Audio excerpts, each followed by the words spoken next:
So hello everyone, good morning সবাইকে। কেমন আছো তোমরা সবাই? আশা করি সবাই খুব খুব খুব ভালো আছো। আর আমি কিন্তু খুব ভালো আছি। দেখো চলে এসেছি একটা ব্যস্ততম দিন নিয়ে সবার সামনে।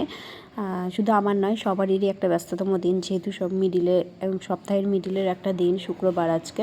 তো দেখো ঘুম থেকে উঠে পড়েছি আমরা অনেকক্ষণ হলো, আর মাম্মামকে কিন্তু স্কুল পাঠিয়েও দিয়েছি। এখন বিছানাটা তুলে নেব, কারণ আজকে তোমাদের দাদাভাই, মাহি সবাই কিন্তু উঠে গেছে। তারপরে এসে রান্নাঘরে বাসন কটা পরিষ্কার করে তারপরে যাব অন্য কাজে। আজকে যেহেতু মাই উঠেছে, তাই ওকে খাওয়ানোরও একটা চাপ আছে, তাই তাড়াতাড়ি তাড়াহুড়ো করে আর কি সমস্ত কাজকর্ম সেরে নেব।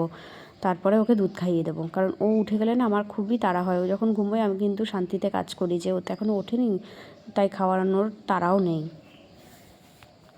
দেখো এখন কিন্তু ঘড়িতে বাজে 8:30, আর আমি কিন্তু স্নান করে চলে এসেছি রান্নাঘরে, ব্রেকফাস্ট করব।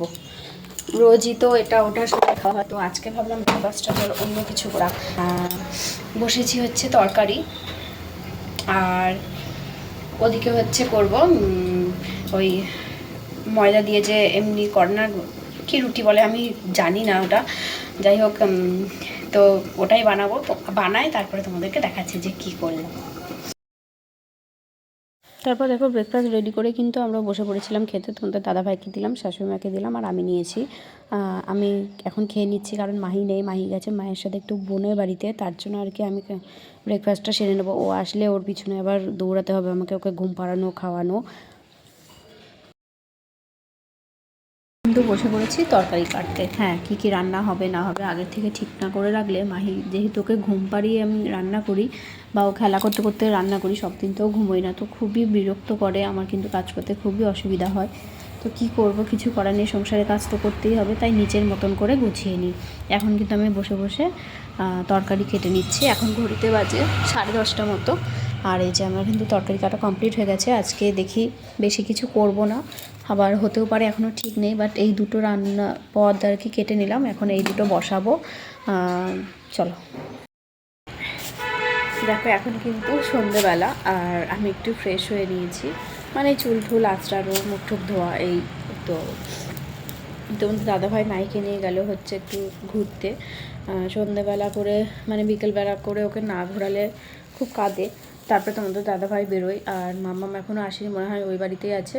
দুপুরবেলায় পড়া থাকে, পড়ে ওই বাড়িতে গিয়ে একটু খেলা করে, কারণ আমাদের এখানে না এই বাড়িতে খেলার সঙ্গী নেই ওর, মানে ওর বয়সী কোনো বাচ্চা এখানে নেই, তার জন্য আর কি ওর একটু অসুবিধাই হয়।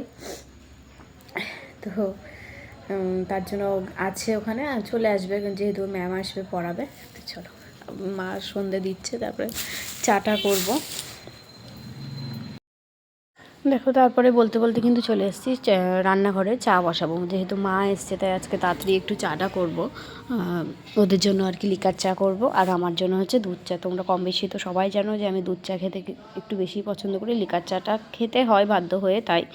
তো এই যে মাম্মাম এখন ঘোরাঘুরি করছে, দেখো ও কিন্তু এখনই এলো মায়ের সাথে। আর এই যে দেখো ওর প্রিয় চকলেটটা ও বারবার খালি একটু একটু করে খেয়ে খেয়ে যাবে, রান্নাঘরে থাকবে আর খেয়ে খেয়ে চলে যাবে, এত ভালোবাসে। ছোটোটাও কিন্তু ভালোবাসে, ও কিন্তু দেখেনি, তাই ও ওদিকে আছে খেলা করছে। তো আমি এখন চাটা করে সবাইকে দেবো, আর আমিও নিজে খাবো। এখন কিন্তু ঘড়িতে বাজে প্রায় 10টা মতো, আর এখন কিন্তু তোমাদের দাদাভাই আসেনি, তো আমি খেয়ে নেবো, যেহেতু আমি ভাত খাবো। ভাত খেয়ে তো আমি শুই না, তার জন্য আর কি তোমাদের দাদাভাই তো মুড়ি খাবে আজকে।